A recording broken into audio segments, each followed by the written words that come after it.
Es extraño mirar atrás e intentar encajar las piezas, porque parecía que estaba viviendo una doble vida que era casi normal. Mi nombre es Elena, y esta extraña historia sucedió hace unos 5 años, justo en medio de una de las peores crisis financieras que he pasado. Antes, no olvides dejar tu me gusta y cuéntame en los comentarios desde dónde estás viendo. En ese momento, acababa de perder mi trabajo como técnica de laboratorio. Sí, la ironía. Y las cuentas me estaban ahogando. Vivía en un estudio minúsculo, pero con una luz natural increíble, en la zona norte. ¿Sabes? Esa clase de lugar donde el olor a café se mezcla con el constante ruido de la calle. Mi vida era básicamente intentar vender mis viejos equipos para pagar el alquiler y beber café fuerte para mantenerme despierta.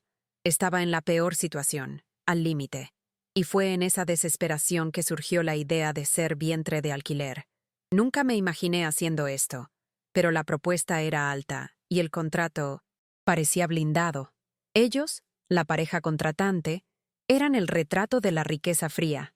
Ella, la doctora Alana, una cirujana plástica con ojos azules gélidos que parecían escanear tu valor financiero, y él, Ricardo, un empresario del sector inmobiliario, que solo quitaba los ojos del celular para firmar cheques. Tenían ese aire de superioridad, de que el dinero lo compra todo, incluyendo el útero y la discreción de otra persona. Pero yo necesitaba el dinero, así que firmé, aceptando ser solo un recipiente, sin lazos emocionales. Estaba entrando en la 30ª semana de gestación, en el 8º mes, y se suponía que era la recta final, el momento de mayor monitoreo y cautela. La verdad es que, al principio, era fácil mantener la distancia emocional, porque la gestación parecía abstracta, un proyecto que estaba ejecutando. Me repetía a mí misma, este no es mío, es un favor muy bien pagado. Pero, mira, cuando empiezas a sentir que el bebé se mueve de verdad, y no es solo un gases extraño, sino una patada firme justo en las costillas, la cosa cambia. Eran movimientos que tenían personalidad, sutil, pero innegable. La doctora Alana y Ricardo deberían haber estado presentes, acompañando el prenatal, pero las visitas disminuyeron drásticamente a partir del 7º mes. Llamaban, hacían preguntas superficiales sobre mis vitaminas, pero siempre con esa prisa de quien está lidiando con un delivery caro que necesita ser finalizado. Recuerdo una vez, en una ecografía, que el técnico comentó, «¿Qué bebé tan inquieto? Va a ser un aventurero». Me reí, pero me di cuenta de que Alana, que estaba en la sala, ni siquiera miró la pantalla. Ella solo revisaba el reloj de pulsera, que brillaba como una estrella fría. Ese día, sentí un escalofrío extraño, una punzada de pena por el pequeño ser que estaba cargando. La rutina de ellos era predecible. Una llamada los martes y otra los viernes, siempre por video, para monitorear. Pero, en las últimas 2 semanas del 8º mes, el ritmo se rompió. La llamada del martes no llegó. Pensé, ok, están ocupados, tal vez viajaron. Pero cuando llegó el viernes y el silencio persistió, comencé a sentir un nudo en el estómago que no tenía nada que ver con el bebé exigiendo espacio. Intenté llamar al celular de Alana, lo cual estaba estrictamente prohibido por nuestro acuerdo, y la llamada caía directamente en el buzón de voz. Llamé a la secretaria de Ricardo, una mujer llamada Cecilia, que siempre sonaba como si estuviera bajo los efectos de tranquilizantes, y ella fue evasiva. Tenía una voz arrastrada, casi mecánica, y una forma de hablar que hacía parecer que sus palabras estaban siendo leídas de un teleprompter. Señora Elena, el señor Ricardo y la doctora Alana están en un viaje de negocios urgente, sin previsión de retorno. El acuerdo financiero será mantenido. Repitió esta frase 3 veces, con la misma entonación robótica, y se negó a dar un número de contacto o detalle. Sentí que el suelo se hundía. No era el dinero, era el bebé. Nadie desaparece así en la recta final de un acuerdo de 300,000 $. El shock final llegó la mañana de un lunes. Yo estaba en la cocina, intentando tragar un trozo de tostada, cuando el cartero tocó. No era la cuenta de la luz, ni publicidad. Era un sobre grueso, papel timbrado de una oficina de abogados que nunca había visto, con un olor a papel nuevo y tinta cara. Mis manos temblaron tanto que casi lo dejo caer. El corazón comenzó a martillar en mi pecho, haciendo que el bebé pateara en protesta contra mi nerviosismo. Abrí la carta y el mundo dio vueltas. Era una notificación formal de rescisión unilateral de acuerdo de subrogación. En términos claros y crueles, el contrato estaba roto. Alana y Ricardo alegaban que, debido a cambios dramáticos e irreversibles en su situación conyugal y financiera, ya no podrían seguir adelante con el proceso, y peor aún, me acusaban de violación de cláusulas de conducta emocional, intentando hacer parecer que la culpa era mía por haber desarrollado afecto. El párrafo final, escrito en cursiva y negrita, decía que no asumirían al niño después del nacimiento, dejando claro que, legalmente, yo estaba desamparada y con una bomba en mi regazo. Cuando terminé de leer, la sensación fue que alguien había sacado el aire de mis pulmones. No era solo el dinero, que ahora era irrelevante. Era la magnitud del abandono. Miré mi barriga, que parecía súbitamente enorme y vulnerable. Intenté llamar al número que estaba en el papel, pero era solo una oficina de contestador automático. Estaba sola, embarazada de 8 meses de un bebé que era legalmente de ellos, pero que habían tirado como un recibo inútil. Sentí una rabia fría y urgente. Ese pequeño ser se movía dentro de mí, y supe que no podía permitir que naciera sin nadie. Ese día, me negué a quedarme paralizada. Tomé el sobre y la carpeta gruesa del contrato original, que tenía casi 100 páginas de términos y condiciones que apenas entendía. Tenía que encontrar un abogado, y tenía que ser ahora. Salir de casa, en ese estado, era un maratón. Llamé a un coche de aplicación y apenas podía respirar, viendo a la gente en la calle con sus vidas normales, sus preocupaciones simples. Estaba cargando una carga que nadie podía ver, aterrorizada con lo que sucedería si no actuaba rápidamente. Llegué a una oficina de abogados recomendada por un vecino, un lugar grande e impersonal, pero, por suerte divina, o desesperación mía, la única abogada que me atendió, después de que casi suplicara en la recepción, fue una abogada pro bono que estaba solo de paso, la doctora Marisa Bastos. Ella era lo opuesto a Alana, una mujer de unos 60, baja, con un moño flojo que parecía deshacerse en cualquier momento y usaba gafas de montura roja gruesa que la hacían parecer una lechuza sabia e irritada. Tenía una risa ronca y el olor persistente a incienso de romero. La doctora Marisa no tenía la frialdad de los ricos. Tenía ese calor de quien ya ha visto de todo, pero todavía se indigna con la maldad humana. Despejé la historia sobre su mesa, entre lágrimas y palabras atropelladas, mostrando el contrato y la carta de rescisión. Ella no me interrumpió, solo miró mi barriga con una expresión de profundo desagrado. Cuando terminé, tomó la carta de los abogados de Ricardo y Alana y la arrugó con tanta fuerza que parecía que estaba aplastando las cabezas de los dos. «Esto es más que incumplimiento de contrato, Elena», gruñó, con la voz baja y tensa. «Esto es abandono de incapaz antes del nacimiento». La doctora Marisa me explicó que tendríamos que actuar rápido, antes de que la pareja pudiera arquitectar alguna historia aún más sucia. Ella tenía una forma de hablar que transformaba la jerga jurídica en algo que yo podía entender, como si me estuviera dando un mapa para un territorio minado. Me dijo que el punto crucial era el abandono precoz. Según la ley, ellos tenían responsabilidad sobre el ser vivo en gestación, y al retirarse en el 8º mes, estaban cometiendo negligencia grave. Esto transformaba mi situación, de mera vientre de alquiler, a la única guardiana potencial. Me orientó a no atender más llamadas desconocidas, a documentar cada dolor de cabeza, cada visita médica, cada movimiento del bebé. Fue enfática. «Van a intentar intimidarte, Elena. Te van a ofrecer dinero. Luego te van a amenazar. Necesitan un chivo expiatorio, y la madre que carga al niño es siempre la más fácil de culpar». Hizo una pausa, ajustándose las gafas, rojas en la nariz. «Pero te lo garantizo.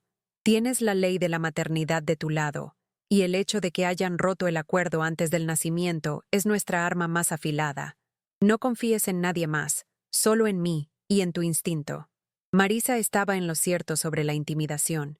2 días después de mi encuentro con ella, el teléfono fijo de mi estudio, ese número que solo uso para recibir cobros, sonó a las 3 de la mañana.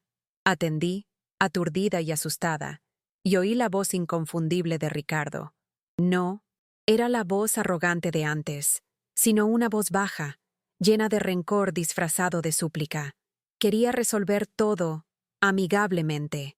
Me ofreció el doble del valor inicial del contrato, una cantidad absurda, para que yo firmara un documento que renunciaría a cualquier derecho sobre el niño, incluso el de ser considerada la madre biológica o legal. La condición era que yo desapareciera del mapa después del parto. Dijo: basta con que desaparezcas, Elena. Piensa en ello como una jubilación. Es bueno para ti, nos saca de esta pesadilla.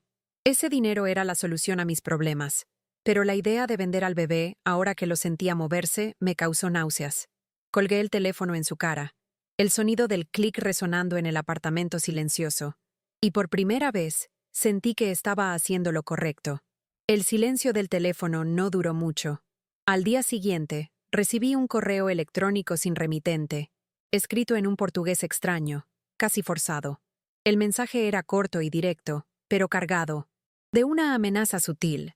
Decía que si yo continuaba complicando las cosas, la doctora Alana y Ricardo usarían todos sus contactos para destruir mi reputación, alegando que yo había mentido sobre mi salud precontrato, lo que anularía cualquier reclamo mío. Estaban intentando pintarme como una estafadora que intentaba dar el golpe del vientre de alquiler. No podía quitarme el rostro de ese bebé, que ni siquiera conocía aún, de mi cabeza. Estaba durmiendo mal, y el estrés era tanto que comencé a sentir contracciones de entrenamiento más fuertes y frecuentes. La angustia era palpable. Llamé inmediatamente a la doctora Marisa, que atendió a la tercera vez, con la voz aún más ronca, como si hubiera pasado la noche gritando con jueces. Me calmó, diciendo que aquello era solo una táctica barata de intimidación. Guarda ese correo electrónico, Elena. Es prueba de que están intentando coaccionar a una gestante. Están desesperados. Marisa me aconsejó tener los ojos abiertos, pero yo no esperaba lo que sucedió la noche siguiente. Estaba sentada en mi sillón preferido, acariciando la barriga y viendo un programa de cocina, cuando percibí algo extraño. Mi apartamento está en el 3er piso, y la ventana de la sala da a una calle de movimiento moderado. Había un coche negro parado al otro lado, un sedán grande y oscuro, con los vidrios polarizados. Parecía común, pero se quedó parado allí por más de 2 horas. Intenté ignorarlo, pensando que tal vez era alguien esperando a un vecino, pero cuando fui a cerrar las persianas, vi un brillo débil en dirección al coche, como si alguien estuviera usando un celular, o, peor, una cámara. Mi sangre se heló. Marisa me había advertido sobre las amenazas, pero el monitoreo físico, la violación de mi privacidad, era algo que no esperaba. Me sentí expuesta, como un animal acorralado. En ese momento, supe que la lucha ya no era solo legal, era por mi seguridad y por la vida de ese bebé. La presencia del coche negro me dejó paranoica. Apenas podía dormir, y cada crujido en mi edificio me hacía saltar. A la mañana siguiente, al abrir la puerta para recoger la correspondencia, encontré algo que me dio un escalofrío diferente. No era una carta oficial, sino un trozo de papel de carta finísimo, con un escudo dorado, doblado y prendido bajo mi felpudo. El papel tenía un perfume fuerte, floral e inconfundible, el mismo perfume carísimo que la doctora Alana usaba en las raras veces que me encontraba. El billete, escrito a mano con una caligrafía, elegante y nerviosa, decía solo: piensa en tu futuro, Elena. No arruines la vida de 3 personas por orgullo. El dinero es la solución. Tenemos amigos que no harán preguntas sobre accidentes. Era una amenaza de muerte disfrazada de consejo amistoso.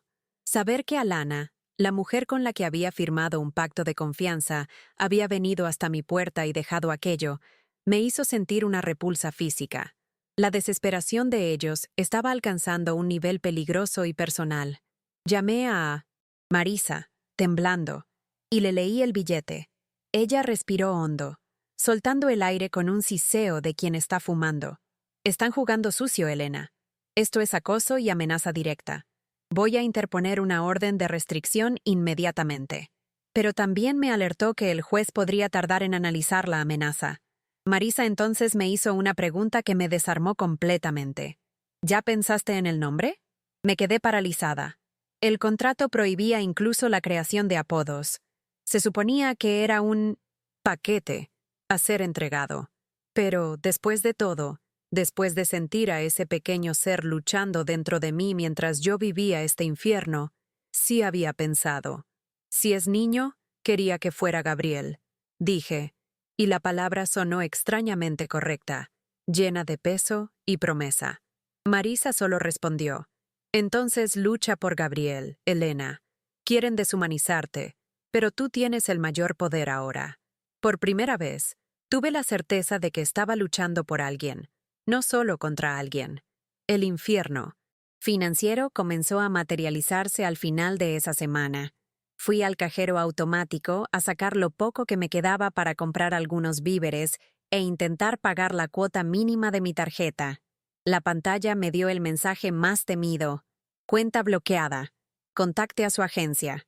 Llamé inmediatamente al gerente, un señor llamado Elías, que siempre era muy pulido. Me informó, con la voz baja y tensa, que el bloqueo vino a través de una orden judicial preliminar solicitada por los abogados de Alana y Ricardo. Estaban alegando que los depósitos hechos por ellos en mi cuenta, referentes a los pagos del contrato, eran, en realidad, un adelanto fraudulento, y estaban buscando recuperar el valor, congelando todo lo que estaba allí. Sentí el pánico subir por la garganta. Era una maniobra sórdida para asfixiarme financieramente y forzarme a aceptar la oferta de ellos. Estaba embarazada de 9 meses, con el nacimiento inminente, sin acceso a mi dinero y legalmente enredada. Estaban literalmente cortando mi suministro de oxígeno. Llamé a Marisa histérica, y ella, siempre pragmática, me dijo que la maniobra era esperada, pero ilegal bajo el prisma de la subsistencia de una gestante. Están jugando ajedrez con tu vida, Elena, pero vamos a darles jaque mate. Me explicó que nuestro argumento se anclaría en la maternidad socioafectiva, por el tiempo que cargué al bebé, y más crucialmente, por el abandono de ellos antes del parto. El lazo que desarrollé era el único vínculo parental existente. Ella estaba preparando una petición de emergencia para revertir el bloqueo y, más importante, para solicitar la custodia provisional. Marisa necesitaba probar al juez que, además de ser la única persona que se preocupaba por el bienestar del bebé, yo estaba siendo coaccionada y amenazada. La tesis de ella era genial. El contrato puede haber sido roto, pero la responsabilidad parental es inquebrantable. Y quien rompió esa responsabilidad fue la pareja, no yo. El miedo era grande, pero la esperanza de tener a Gabriel conmigo se estaba solidificando. La presión de la pareja comenzó a infiltrarse incluso en los ambientes que deberían ser neutros. Recibí una llamada de la administración del hospital donde estaba marcado mi parto. Un lugar chic, elegido por Alana, que ahora parecía un castillo enemigo. Una enfermera, con la voz cargada de cautela, me informó que la pareja contratante había solicitado la suspensión de la atención de preparto a mi nombre, alegando litigio de custodia en curso. Aquello fue un golpe bajo y traicionero. Estaban intentando impedir que yo tuviera acceso a cuidados médicos adecuados, justamente en el 9º mes, lo que podría poner al bebé en riesgo. Llamé a Marisa inmediatamente, sintiendo lágrimas de frustración y rabia escurrirse. Quieren que te sientas desesperada al punto de parir sola y sin recursos, Elena. Pero no lo conseguirán. Voy a notificar al juez sobre esta maniobra. Mientras tanto, ve al hospital de la Santa Casa. Es más, ¿seguro? Y yo misma hablaré con la defensoría de allí. Aquel nivel de crueldad era chocante. pero solo servía para cimentar mi decisión de luchar hasta el final por Gabriel. Aquella noche, no conseguí cerrar los ojos. El apartamento parecía demasiado pequeño, demasiado frío. Caminaba de un lado para otro, sintiendo el peso de la barriga y el peso de la incertidumbre. La luna llena entraba por la ventana, iluminando la habitación de una forma fantasmagórica. Estaba exhausta, pero la mente giraba, con la imagen del rostro gélido de Alana y las amenazas susurradas de Ricardo. Me senté en el borde de la cama y comencé a hablar bajito con el bebé. Gabriel, mamá está aquí. Vamos a salir de esta, ¿sí? No importa lo que pase, no estás solo. En ese momento, él se movió, no una patada agresiva, sino un movimiento lento, como si se estuviera acurrucando para escuchar. Puse la mano sobre el volumen y sentí esa conexión indescriptible que el contrato prohibió. Era una complicidad silenciosa. Ese pequeño ser, que era el centro de toda aquella batalla legal y de todas aquellas amenazas, era la única cosa real y buena en mi vida en ese instante. El día de la audiencia de emergencia que Marisa consiguió fue un borrón de nerviosismo y adrenalina. Yo estaba enorme, incómoda, y el traje de alquiler que Marisa me hizo vestir me picaba la piel. El foro era un laberinto de pasillos fríos y olor a polvo antiguo. Allí estaban ellos, Alana y Ricardo, sentados en la primera fila, pareciendo aburridos y peligrosamente calmados. Alana usaba un traje beige impecable, y Ricardo estaba con un reloj tan grande que parecía una campana de iglesia en la muñeca. Ni siquiera me miraron, tratando la situación como una mera inconveniencia burocrática. El abogado de ellos, un sujeto con una barba de chivo ridícula y la voz escurridiza, comenzó a soltar jergas, intentando pintarme como una aprovechadora emocionalmente inestable. Llegó a usar el término secuestro uterino, lo que me hizo querer vomitar de minsatum, rabia. Pero Marisa esperó su turno con la calma de un depredador. Ella no gritó, no se desesperó. Puso sobre la mesa no solo la carta de rescisión unilateral, sino también el billete amenazador de Alana y el registro del bloqueo bancario. Cuando Marisa comenzó a hablar, el silencio en la sala fue absoluto. Ella no se enfocó en mi vínculo, se enfocó en la omisión de ellos. Ella cuestionó: ¿dónde estaban los peticionarios durante las últimas semanas cruciales de la gestación? ¿Quién acompañó los exámenes? ¿Quién fue a amenazar a la madre gestante en la puerta de su propio apartamento? Ella señaló a Alana y Ricardo. Ellos abandonaron al bebé no después del nacimiento, sino en el momento de mayor vulnerabilidad, intentando asfixiar financieramente a la única persona que estaba cuidando de la salud del niño. El punto de inflexión llegó cuando Marisa presentó la impresión del correo electrónico de amenaza y la grabación de la llamada que hice al hospital, probando que intentaron bloquear mi atención médica. El juez, un señor de semblante serio y gafas de lectura en la punta de la nariz, se sintió visiblemente incómodo. Golpeó el martillo. Consideró el abandono precoz como negligencia grave y abuso de poder económico contra una gestante en estado vulnerable. La decisión provisional fue clara. La custodia del bebé Gabriel sería inmediatamente concedida a mí, hasta que el mérito de la paternidad fuera definitivamente juzgado. Aquel martillo me golpeó como un rayo de esperanza. No, pude contenerme y me deshice en lágrimas allí mismo, en medio del foro. La doctora Marisa me abrazó, oliendo a incienso y victoria, y me dijo sonriendo: ¿viste? Gabriel tiene una madre que lucha por él. El alivio fue tan físico que me sentí más ligera, a pesar de la barriga enorme. Aquel era el primer paso para tener la certeza de que él se quedaría conmigo. Pero la pareja no aceptó la derrota con dignidad. Mientras Marisa me conducía fuera de la sala, oí un grito agudo viniendo de atrás. Era Alana, completamente descontrolada. «Te vas a arrepentir, Elena. Voy a garantizar que pierdas todo, incluso tu estudio». Ricardo intentaba contenerla, pero su rostro estaba rojo, pareciendo que iba a explotar de rabia. La desesperación y la furia de ellos eran casi palpables.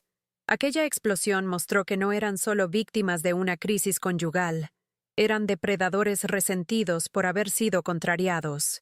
Con la custodia provisional garantizada, Marisa me llevó personalmente al hospital de la Santa Casa, el lugar que ella había indicado. No era el lujo del hospital particular que Alana y Ricardo habían planeado, pero era limpio, acogedor y, lo más importante, seguro. Marisa habló con la dirección y garantizó que yo no tendría problemas. Consiguió incluso una habitación más tranquila, cerca de la sala de enfermería, y me trajo un snack que olía a comida de verdad, no a hospital.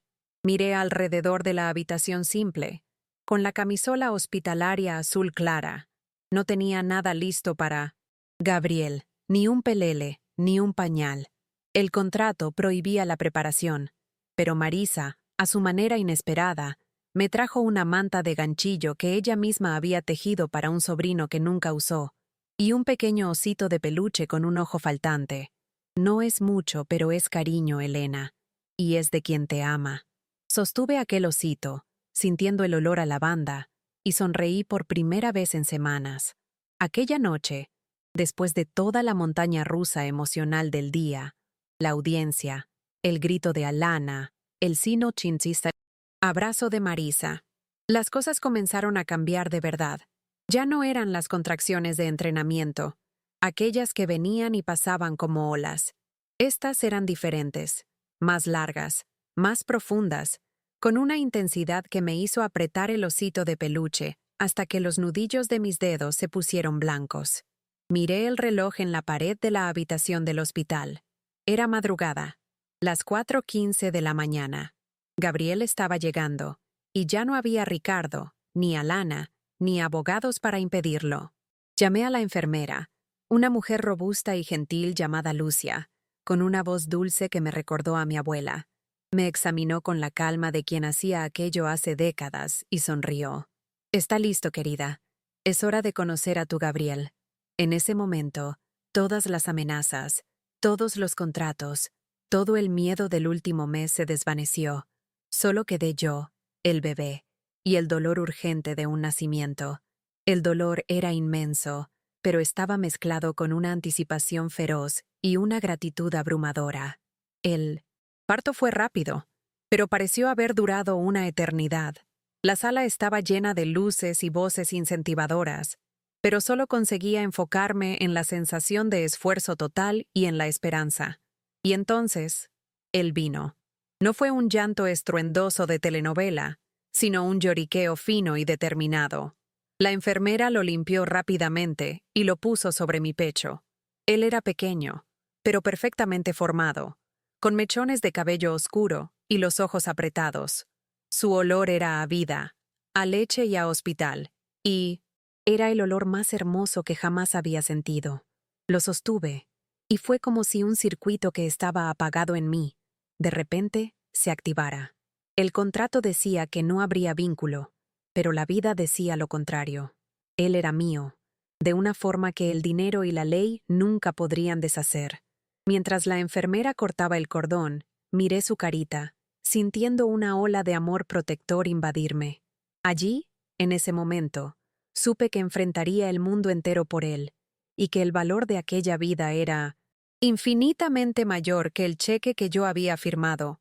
Gabriel nació a las 5:58 de la mañana, y al final de aquella tarde, yo ya lo estaba sosteniendo mientras Marisa me llamaba, pasando el cronograma de la próxima semana. La victoria de la custodia provisional nos dio un respiro, pero la pareja ya había recurrido, alegando que yo había usado al bebé como instrumento de coacción, y que yo era incapaz financieramente. La lucha sería larga, pero ahora yo tenía un arma secreta. Gabriel. Tenerlo en mi regazo, sintiendo el calor de su cuerpo, lo cambiaba todo. Marisa me orientó a tomar fotos y videos de él y a documentar cada interacción, cada toma, cada expresión. Quieren que el juez vea un contrato, Elena. Nosotros vamos a mostrar una familia. La enfermera Lucia, que se convirtió en mi aliada inseparable, me dijo una cosa que me marcó. No dejes que nadie te diga que no eres su madre. Tú lo cargaste. Tú sufriste por él. Y él solo te tiene a ti. El hospital era seguro, pero yo sabía que la pareja haría de todo para acercarse. Lo que no esperaba era que eso sucedería en el pasillo, cerca de la despensa, 3 días después del parto. Yo estaba yendo a calentar un biberón de complemento, porque el estrés afectó mi producción de leche, cuando me encontré de frente con la doctora Alana. Estaba sola, sin Ricardo, vistiendo ropas comunes, y parecía horrible. No la empresaria gélida, sino una mujer deshecha. Tenía ojeras profundas y el rostro pálido. Se detuvo, me encaró, y el odio. En sus ojos azules gélidos parecía haberse transformado en un dolor vacío. Ella no gritó o amenazó, solo susurró, con la voz embargada. Yo no podía. No lo conseguí. No tuve el coraje de mirarlo. Se refería a Gabriel. Por un segundo, vi un atisbo de humanidad en ella, la fragilidad de alguien que intentó comprar la maternidad y falló miserablemente, sin conseguir lidiar con la realidad de lo que rechazó. Aquel momento no me hizo perdonarla, pero me hizo entender la dimensión de la tragedia de ellos. El encuentro con Alana en el pasillo duró menos de 1 minuto, pero fue suficiente para cambiar la dinámica de mi miedo. Ella dio media vuelta y desapareció antes de que yo pudiera siquiera procesar lo que había sucedido. Al día siguiente, la doctora Marisa me llamó, con la voz llena de triunfo, y me dijo que el caso había dado un vuelco. El abogado de la pareja había interpuesto una petición formal de desistimiento del proceso. No era un acuerdo, era una rendición total. Marisa explicó que la pareja había entrado en colapso completo. La exposición del caso en los bastidores del mundo jurídico, sumada a la prueba de la negligencia y a las amenazas, hizo que Ricardo perdiera grandes contratos inmobiliarios y la reputación de Alana en la comunidad médica fuera afectada. La batalla legal se volvió más costosa y más destructiva para la imagen de ellos que la aceptación de la pérdida. Se dieron cuenta de que el precio de intentar destruir a la madre del bebé era la destrucción de sus propias vidas profesionales. La sentencia final del juez vino de forma rápida y definitiva. Él reconoció el incumplimiento contractual y el abandono de incapaz por parte de la pareja, y me concedió la custodia total y permanente. Citó la formación de un vínculo parental socioafectivo, sólido e irrefutable, comprobado por el acto de lucha y cuidado de la señora Elena frente al abandono de los peticionarios. La decisión no solo me dio la custodia, sino que también estableció que yo era la madre legal y parental de Gabriel. Su nombre en el acta de nacimiento ahora era solo el mío. Sentí un nudo desatarse en mi pecho. Aquel papel, con el sello y la firma del juez, era el fin de todo el horror. Miré a Gabriel, durmiendo tranquilamente en la cunita improvisada de la Santa Casa, y sentí la emoción que el dinero nunca podría comprar: paz y propósito. La lucha fue terrible, llena de miedo y amenazas, pero al final, la humanidad, el instinto de protección y el amor por aquel pequeño ser vencieron la frialdad del contrato y la arrogancia del poder. La doctora Marisa vino al hospital al día siguiente de la sentencia. No trajo flores, pero trajo un proceso judicial completo, con cada hoja sellada y una sonrisa enorme. Me entregó la documentación y dijo, en su voz ronca: «Eso es, Elena. Nunca más te van a molestar. Este es tu pasaporte hacia la paz. Y a propósito, el oso de un solo ojo combina perfectamente con Gabriel». Aquel osito, símbolo del cariño inesperado, era ahora su primer juguete oficial. La abracé fuerte, y el olor a incienso de ella me trajo un consuelo inmenso. Le debía más de lo que el dinero podría pagar. Marisa no era solo una abogada. Era una fuerza de la naturaleza que se negaba a dejar que el poder financiero pisoteara lo que era correcto. Me garantizó que, aunque la pareja pudiera intentar maniobras futuras, la sentencia era sólida, y el precedente del abandono de ellos era irrefutable. La guerra había terminado, y por primera vez en 1200 meses, conseguí relajar los hombros. Volver a mi estudio con Gabriel fue extraño. El apartamento, antes silencioso y desorganizado, estaba ahora lleno de un ruidito constante de respiración y pequeños murmullos. El lugar parecía vacío de suministros de bebé, pero lleno de esperanza. No tenía cuna chic, ni cambiador de diseño. Tuve que improvisar. Puse a Gabriel a dormir en una caja de cartón forrada con la manta de ganchillo de Marisa, al lado de mi cama.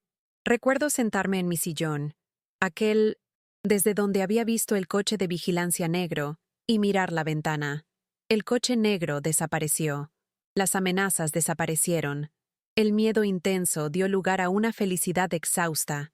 Aquel día de la audiencia, el día del parto, todo se mezcló en una memoria caótica, pero el olor de Gabriel en mi regazo era el ancla que me traía de vuelta. No tenía dinero, pero tenía un hijo, y era la riqueza más real que podría desear.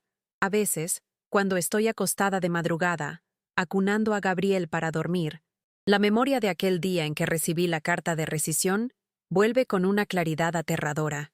Recuerdo exactamente el olor de la tinta de aquel papel timbrado caro, el frío que sentí en la sala de Marisa, y aquel momento en el cajero automático, viendo el mensaje de cuenta bloqueada. Son fragmentos que parecen haber salido de una película de terror psicológico, y solamente yo sé la textura y la intensidad de aquel pavor. Aquel día fue el punto de inflexión más violento de mi vida. Antes, estaba navegando en aguas turbulentas, pero con un mapa. Después de la carta, estaba a la deriva en una tormenta. Recuerdo la forma en que Ricardo apretaba el volante del coche en la llamada de madrugada. Incluso sin yo ver el coche, sentía su rencor a través de la voz y la fragilidad de mi propia situación. Es un tipo de vivencia que te marca con un tatuaje invisible, la certeza de que la maldad humana no tiene límites cuando el dinero está involucrado. Lo que me salvó en aquel día de caos, no fue solo Marisa, sino el hecho de que, en el fondo, yo ya estaba construyendo el puente hacia el amor de madre. Lo cargué por meses, sintiendo su hipo, su cambio de humor. No era un proyecto, era una persona. Y el abandono de la pareja, por más cruel que haya sido, fue la única oportunidad de que él fuera mío. La ironía de todo esto es que el contrato, hecho para garantizar la total ausencia de vínculo, fue lo que, al final, cimentó nuestra unión. Pasé a ver la vida de una forma diferente. Yo era una técnica de laboratorio que de repente se convirtió en una guerrera jurídica. Tuve que aprender a ser fuerte, a gritar, a enfrentar a gente que tenía 10 veces mi poder. Y todo esto por aquel paquetito minúsculo de gente que dormía en mi pecho. Recuerdo que la primera vez que conseguí darle un baño sola, sentí una ola de poder. Si sobreviví a Alana y a Ricardo, puedo lidiar con un baño de bebé.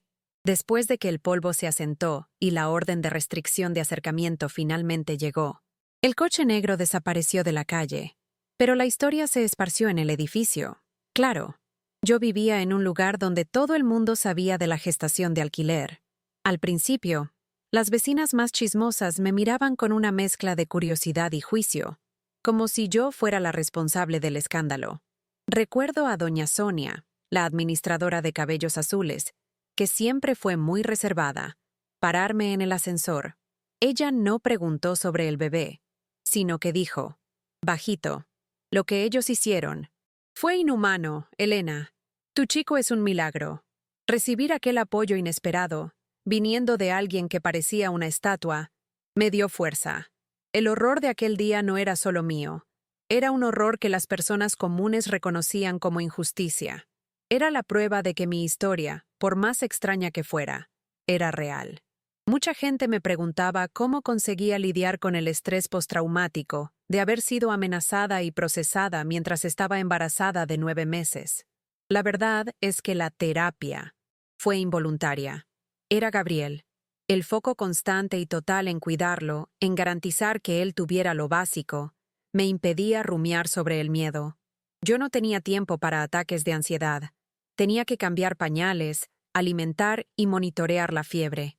A cada día que pasaba, sentía que estaba recuperando un pedacito de mi dignidad que Alana y Ricardo habían intentado robar. El contrato decía, ausencia de vínculo afectivo, pero la vida probaba lo contrario. Me reía de sus muecas. Lloraba cuando él lloraba, y la conexión era eléctrica. Era una relación construida sobre el abandono y el pavor, pero que floreció en el más puro amor. Esa dualidad es la parte más extraña y más bonita de mi historia. Una de las primeras cosas que Marisa resolvió después de la sentencia final fue el bloqueo bancario. Fue un proceso aburrido, pero ella consiguió probar que el dinero en cuestión era referente a los meses de gestación cumplidos y era esencial para mi subsistencia y la del bebé. Recuerdo el día en 1970 que fui al banco y el gerente Elias, que antes estaba tenso, ahora sonreía y se disculpaba por el trastorno. El dinero estaba de vuelta y yo finalmente pude comprar una cuna de verdad, de segunda mano, pero que parecía un trono. Esa recuperación de la autonomía financiera fue crucial para curar las heridas de aquel día de terror. La pareja intentó controlarme y humillarme usando el dinero como arma, y el simple acto de sacar mi propio salario, aunque fuera el pago de mi útero, me hizo sentir victoriosa. Ya no se trataba del valor, sino de retomar el control de mi vida, de poder decidir lo que era mejor para Gabriel sin la sombra de la amenaza de ellos planeando. Aún guardo el contrato original, aquel masacote de 100 páginas, en un cajón con llave. No lo guardo por nostalgia, sino como un recordatorio.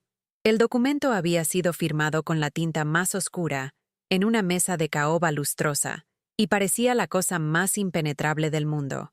Pero hoy está lleno de manchas de café y, en una página, tiene un garabato que Gabriel hizo cuando tenía unos 6 meses, con un crayón. Cuando leo las cláusulas sobre ausencia de comunicación afectiva o entrega inmediata del niño, me río. Es una risa nerviosa, pero es risa. Intentaron robotizar una experiencia humana y fallaron miserablemente. El contrato es la prueba física de la arrogancia de ellos y de la fuerza de la naturaleza. Es como si la vida se hubiera burlado de aquellas páginas. Aquel documento, que era la fuente de mi pesadilla aquel día, hoy es solo un papel viejo y ridículo. Incluso después de que el caso terminó, la doctora Marisa y yo mantuvimos contacto. No solo me ayudó a salir del agujero financiero inicial, encontrando un trabajo temporal que yo podía hacer desde casa, sino que también me inspiró de una manera que yo no esperaba. Ella me llamaba para preguntar por Gabriel y, en una de esas conversaciones, me dijo que aquel caso la hizo redefinir la importancia del trabajo pro bono en casos de subrogación. Me confesó que muchas parejas ricas usaban contratos abusivos, y mi caso sirvió de alerta. Hoy, ella usa la historia del contrato roto en charlas para abogados, mostrando cómo la negligencia y el abandono precoz son fallas flagrantes en el sistema. Yo, Elena, que era solo una técnica de laboratorio desesperada, me convertí en un caso de éxito en la lucha por los derechos maternos. Es extraño pensar que mi tragedia se transformó en la munición de otra persona para hacer el bien. Tengo una foto en mi nevera que resume toda la situación. No es una foto bonita de Gabriel, es una foto que Marisa tomó en mi celular, justo el día de la sentencia final. Estoy yo, sentada en el borde de la cama del hospital, pareciendo exhausta y medio despeinada, sosteniendo a Gabriel, que estaba durmiendo profundamente, y abrazando al osito de peluche de un solo ojo. Es una foto fea, pero real. Me recuerda exactamente lo que sentí, el peso del mundo siendo aliviado, pero la exhaustión de una guerra recién vencida. Es el recordatorio de que aquel día de horror no me rompió. Me hizo renacer como madre. Siempre que estoy cansada o frustrada con las dificultades de la vida, miro esa foto. Ella me dice, silenciosamente, enfrentaste a la doctora Alana y a Ricardo en la cúspide de tu vulnerabilidad y venciste. Un resfriado de bebé no te va a derribar.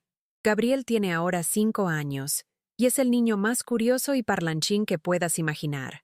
Adora los aviones y tiene una colección de carritos abollados que guarda como tesoros. A veces, él me pregunta sobre su historia, de dónde vino, y, claro, le cuento la versión simplificada, que él vino de mi barriga, que es un milagro, y que yo lo deseé más que nada en el mundo. Pero no le cuento sobre Alana y Ricardo, sobre el contrato, sobre el bloqueo bancario o sobre el coche negro parado en la calle. Ese es el secreto que guardo. Siento que esa parte de la historia es mía, la prueba de mi batalla. Él no necesita cargar el peso del rechazo de ellos.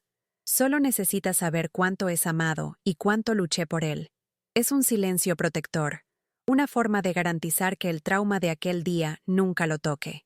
A pesar de que todo salió bien, y encontré una paz que nunca imaginé, aquella experiencia me dejó una cicatriz invisible. Cada 2 años, cambio las cerraduras de mi apartamento. Verifico 2 veces si la alarma del coche está activada. Son pequeños hábitos neuróticos que vinieron de aquel día en que sentí que estaba siendo observada y amenazada. La paranoia nunca desaparece completamente, solo duerme. Pero la cicatriz también es un recordatorio del valor incalculable de la vida. Gabriel me costó mi paz momentánea, pero me dio una vida entera de propósito. Él es la materialización de que, incluso cuando te sientes la criatura más vulnerable y desamparada del mundo, puedes encontrar una fuerza que ni sabías que poseías. Éramos solo nosotros dos contra 2 gigantes de dinero y poder, y vencimos. Y eso, amigo mío, es una historia de superación que vale oro. No sé explicar lo que es el olor del miedo, pero yo lo sentí aquel día. Recuerdo intentar cocinar algo, pero el olor del ajo parecía ácido, y mi boca estaba seca, como si hubiera masticado arena. La adrenalina estaba tan alta que mi cuerpo parecía no procesar información correctamente. Cuando intento acordarme de los detalles del rostro del abogado de Ricardo o del color exacto de su traje, mi mente falla. Es como si mi cerebro hubiera apagado los detalles irrelevantes para enfocarse solo en la supervivencia. La única cosa que quedó clara en la memoria de aquel día fue la sensación térmica. Yo estaba con un abrigo, pero sentía un frío cortante, viniendo de dentro. El terror de ser una gestante abandonada y amenazada es un frío que el sol de verano no consigue calentar. Es aterrador pensar que el cuerpo puede entrar en colapso total a causa de una amenaza legal, pero es exactamente lo que sucedió. Yo estaba funcionando en modo de emergencia pura. Aquel coche negro que se quedaba estacionado enfrente de mi edificio me aterrorizaba. Pero hubo un momento bizarro de alivio que vino de un lugar inesperado. El señor Geraldo. Él era el vecino del primer piso, un jubilado que pasaba la vida regando plantas en el balcón y observando la calle con gafas de lente gruesa que parecían lupas. Era el tipo de persona que sabía el nombre y la profesión de cada persona que pasaba a pie por allí. Una mañana, cuando estaba bajando para ir a la farmacia, él me paró en la puerta. Miró a los lados, como un espía. Dijo, bajito, con la voz ronca de quien guarda secretos: aquel coche negro de vidrio polarizado que se queda ahí hace días. Hay gente tomando fotos de tu ventana, Elena. Usan una lente grande, escondida en el frente del coche. Me dio el número de la matrícula y me dijo que tuviera cuidado. Marisa usó esa información como prueba del acoso. El señor Geraldo, el chismoso de las plantas, fue mi ángel de la guarda en aquel día de horror. Pasé la mayor parte de aquel día, desde que recibí la carta de rescisión, sintiendo mi cuerpo bloqueado. Necesitaba tomar un baño, pero la simple idea de quedarme vulnerable, desnuda, bajo el agua, parecía demasiado peligrosa. Era como si la tensión muscular me mantuviera firme, lista para correr o luchar. Recuerdo frotar mis manos incesantemente, como si pudiera quitar la suciedad de la amenaza. Cuando finalmente conseguí entrar en la ducha, ya era noche. El agua no aliviaba la tensión. Miraba mi barriga, que parecía un escudo, y pensaba, no me vas a ver llorar, no aquí, no ahora. Gabriel se movía agitado, sintiendo mi estrés, y necesité respirar hondo varias veces, repitiendo, está todo bien, yo te voy a proteger. Es loco cómo un cuerpo puede convertirse en un campo de batalla, pero aquel día, cada músculo mío era un soldado en alerta máxima. La noche de la audiencia, después de garantizar la custodia provisional y detener la explosión de Alana en el pasillo, Marisa me llevó a comer. Me dijo, necesitamos celebrar esta pequeña victoria, aunque la guerra no haya terminado. Fuimos a una pizzería barata, cerca del foro, y ella pidió la pizza más grasienta que existía, con borde relleno de catupiry. Me obligó a comer un trozo entero. Apenas conseguía sentir el sabor. Mi paladar estaba anestesiado por el estrés, pero comí por obligación. Recuerdo mirarla, con el cabello deshaciéndose y las gafas torcidas, y pensar que ella era la cosa más linda y real que había encontrado en meses. No me trataba como una gestante vulnerable, sino como una combatiente que necesitaba alimentarse. La pizza estaba fría y pesada en el estómago, pero fue el primer trozo de normalidad que tragué en aquel día caótico. Un detalle que siempre me choqueó de aquel día fue el contraste de los escenarios. El contrato original establecía que yo tendría una habitación de hospital privado de lujo, con vista a la ciudad, todo bancado por el plan de salud impecable de Alana y... Ricardo. Yo estaba preparada para un parto aséptico, rodeado de lujo y silencio profesional, pero lo que tuve fue la Santa Casa, con su olor a antiséptico antiguo y los ruidos de las camillas siendo empujadas. Recuerdo ver, en la habitación de la Santa Casa, una silla de plástico azul descolorida donde Marisa se sentó para darme la noticia de la custodia. Aquella silla de plástico valía más que todos los muebles de diseño que Alana y Ricardo poseían. La simplicidad y el apoyo que recibí en aquel hospital de barrio superaron en 100 veces la frialdad del lujo que ellos prometieron.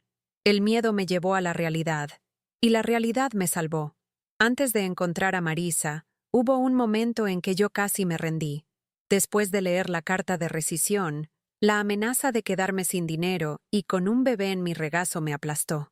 Salí de mi edificio con la carpeta del contrato bajo el brazo y me paré en la acera, mirando el movimiento de coches. Pensé, ¿y si desaparezco? ¿Y si acepto el dinero de ellos? ¿Tengo al bebé y lo dejo en la puerta de una institución, como ellos querían? El pensamiento duró solo segundos, pero fue un vacío de desesperación total. Yo estaba tan exhausta y aterrorizada que la idea de la rendición parecía la única salida. Fue en ese exacto instante que Gabriel dio una patada fuerte, firme y decidida en mi vejiga, como si estuviera diciendo: «Oye, estoy aquí, no desistas de nosotros». Aquella patada me despertó a la realidad de mi responsabilidad. Fue la prueba de que nuestra lucha era mutua y que yo no podía desistir de él. Durante la audiencia de emergencia, mientras el abogado de ellos intentaba descalificarme, yo no podía parar de mirar a la doctora Alana. Ella estaba sentada, increíblemente tensa, pero manteniendo una máscara de frialdad profesional. Recuerdo un detalle muy específico: su maquillaje. Estaba con una sombra gris y plateada en los ojos que parecía hielo, e incluso sudando un poco bajo el calor de la sala, el maquillaje no se corría. Era la imagen perfecta del control. Ella no quería transparentar la derrota. Pero cuando Marisa presentó la foto de mi puerta, mostrando el billete amenazador, eso la quebró. Por una fracción de segundo, sus ojos se encontraron con los míos, y vi, por debajo del maquillaje de hielo, un pánico infantil. No era el odio de antes, era el miedo de ser expuesta y de perder. Aquella mirada me dio una punzada de pena, y al mismo tiempo, la certeza de que yo estaba lidiando con una persona completamente rota. La doctora Marisa, con su apariencia descuidada y sus gafas rojas, guardaba un secreto sorprendente. Ella tenía la caligrafía más elegante y poderosa que jamás vi. Cuando me mostró el borrador de la petición inicial, el texto estaba escrito en una letra cursiva firme, inclinada hacia adelante, con trazos decididos, como si cada palabra fuera un golpe de karate. Era lo opuesto al billete tembloroso de amenaza de Alana. Esa caligrafía me transmitía una confianza inmensa. Significaba que, por detrás de la fachada de incienso y moños flojos, había una mente quirúrgica y organizada. Ella no era solo emoción, era estrategia pura. Recuerdo preguntarle sobre eso, y ella se rió con aquel sonido ronco. En la ley, la forma también es poder, Elena. Vamos a presentar nuestra verdad de forma impecable, y ellos no van a conseguir contradecir. Era la prueba de que nuestro equipo, aunque pareciera desalineado, era el más fuerte y el más genuino. Con la cuenta desbloqueada y la custodia garantizada, una de las tareas más extrañas fue hacer las primeras compras de verdad para Gabriel. Fui al supermercado y, por primera vez en meses, no necesité preocuparme por el precio de cada producto. Recuerdo poner a Gabriel en el carrito, envuelto en la manta de Marisa, y mirar la sección de pañales y fórmulas. Antes, esto estaba prohibido, un gasto que no me correspondía. Ahora, era mi derecho y mi responsabilidad. Mientras ponía un paquete de pañales talla recién nacido en el carrito, sentí una alegría simple y profunda. Era un acto mundano, pero que representaba mi libertad recién adquirida y la seguridad de mi hijo. Aquel carrito de supermercado, lleno de cosas básicas, parecía un trofeo reluciente después de todo lo que pasamos en aquel día de terror y en los meses siguientes de batalla legal. Meses después de que el caso fuera oficialmente cerrado, y cuando yo ya estaba volviendo a mi vida, recibí una caja en casa. No tenía remitente y estaba envuelta en un papel de regalo simple, sin lujo. Desconfié y llamé a Marisa, que me instruyó a filmar la apertura de la caja. Dentro había un único objeto, una pequeña y pesada hucha de plata maciza, en forma de elefante. La hucha no tenía billete, pero yo supe inmediatamente de quién era. Alana. Era un artículo de lujo, caro, pero que no tenía ninguna relación con Gabriel. Era el último intento silencioso de ejercer el poder financiero y, al mismo tiempo, de demostrar una culpa distante y fría. No la tiré. La guardé, no para Gabriel, sino como el punto final definitivo. Era el adiós final y silencioso de alguien que intentó comprar el amor, y al final, solo consiguió enviar un objeto de metal sin alma. Hoy, la rutina con Gabriel es de una madre soltera trabajando en home office y equilibrando las responsabilidades. Es una vida simple, con cuentas apretadas, pero repleta de risas y de dibujos en la nevera. Aquel día de infierno, con el teléfono sonando de madrugada y las amenazas de muerte, parece haberle sucedido a otra Elena, una versión más ingenua y desesperada de mí. Pero ella no está totalmente perdida. Ella vive en mis cicatrices invisibles y en mi determinación.